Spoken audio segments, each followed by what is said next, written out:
Their Fated Travels. Chapter 15.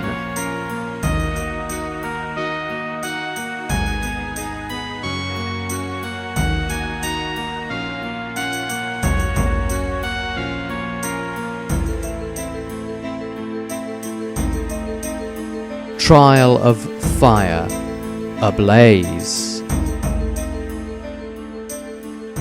Extract from the Diary of Tobias, Day 40. After I rejoined the group at the trial, my mind kept wandering.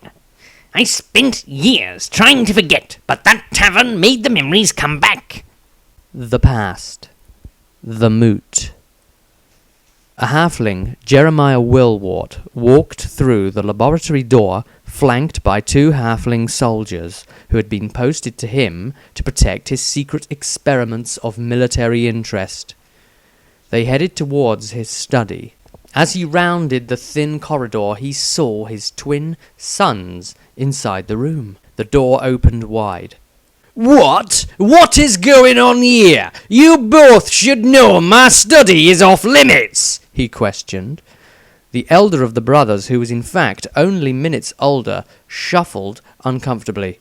The other, who was dressed in thieves' garb, spoke. I needed to get the elixir you prepared, Father. You should not concern yourself, though.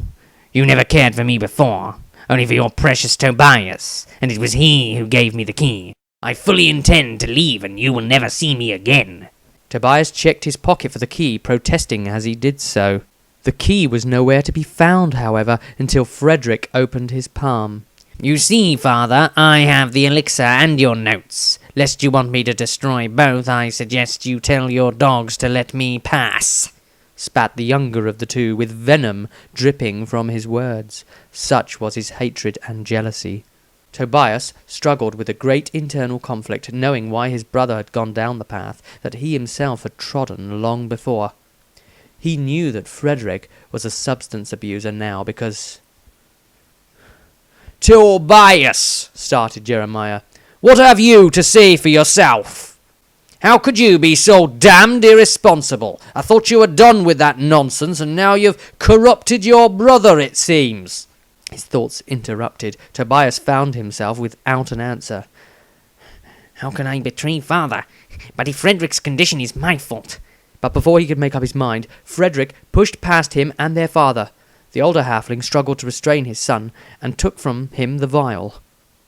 Son, I know the Thieves' Guild sent you for the recipe to the elixir, and if it's so important to them, think what good it can do for this family. With that, the old halfling took the recipe in hand and put it above a nearby Bunsen burner flame. It burned up quickly. The two soldiers present gasped as Jeremiah continued. You will not take this, though. One day you will understand. Jeremiah put the vial back into his jacket. Guards, take him away. Maybe a few days in the cells will give him time to detoxify his system from whatever foul substance lurks in his veins. Later that evening, a shadow was cast over the cells. Oh, it's you. What do you want? Come to gloat?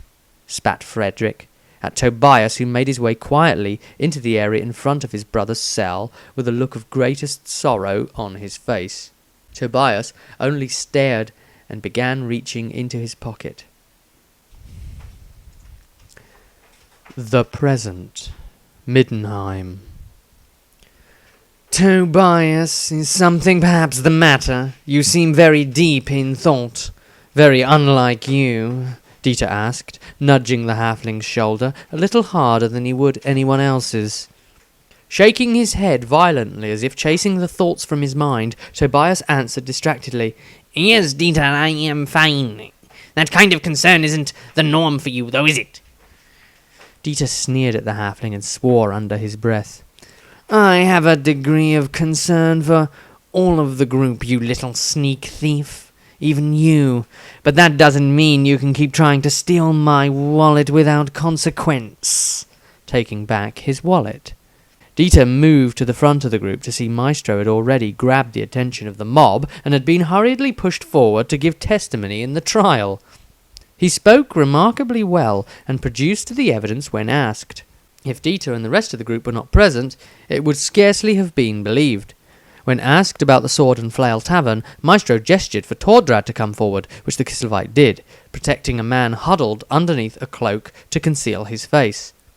The cloak had been removed to reveal Johann Opfer, who then gave testimony on stage of his investigation and subsequent capture. Maestro rejoined the group and told them quietly, "Stoles seems glad that we got him back. Oh, how do you think I did?" Dieter glanced up to the witness stand and then to the stocks where Bauer was being guarded more for his own safety than of the so-called jurors, who themselves were nothing more than an angry gang. "I dislike the entire trial. Something feels wrong here, but I can't place it. You spoke remarkably well." Rosandria nodded in agreement, as Dieter added, "It looks like you have a future as a public speaker." He then grinned at the thought of Maestro delivering a speech to a large crowd, being that the wizard was such a coward and usually had an inclination to blather on more than was necessary. Somebody yelled that a dog had bitten their leg, and Dieter looked down to see Olga was still at his side. Another moaned that their wallet had been stolen, and Dieter looked to see Tobias was no longer at his side. He sighed with aggravation. He had seen trials before and found them to be largely a formality. The judge and jurors had their minds made up long before the opening arguments had been concluded. For the most part, as this trial was truly about one religion versus the other. Maestro enthusiastically pointed. "Oh, look! Leibniz is calling the High Capitular Stolz himself to the stand. I don't believe they do that sort of thing normally. He must have some evidence. Perhaps the Scot—" Dieter clamped a hand over the wizard's mouth as a couple of people looked around and then looked back at the trial. Dieter removed his now damp hand as Maestro had finished his sentence, even gagged. Dieter hurriedly spoke to mask Maestro's muffled voice. "Mentioning such a thing here now would be a bad idea. Such notifications would cause panic. We have seen one riot, I would rather we not have another." All Maestro could reply with was, "When was the last time you washed that hand, my man?" Dieter ignored him. Upon the stand, things were heating up. "Mr. Stoles, could you please verify whether an icon of Sigmar was recently stolen from your temple? Think carefully, Mr. Stoles," inquired Leibniz, his tone official but with a hint of scorn for the man he had just called to the stand. The crowd yelled loudly at Bauer as Stolz's response was drowned out under the noise. "Well, Mr. Stoles, I suppose we have some good and bad news. Here is your icon, but why is there a symbol of corn engraved on the back?" As he said this, Leibniz turned the frame around for everybody to see. There clearly was a mark of the blood god present on it. After a moment of stunned silence, pandemonium erupted. The crowd began to riot in two groups, the followers of Ulrich and the followers of Sigmar. The resulting wave forced the party forwards amongst the throng. Among the cries of "Burn the heretics!" and many other less repeatable, the city guard was called in and the officials retreated to the safety of their respective temples.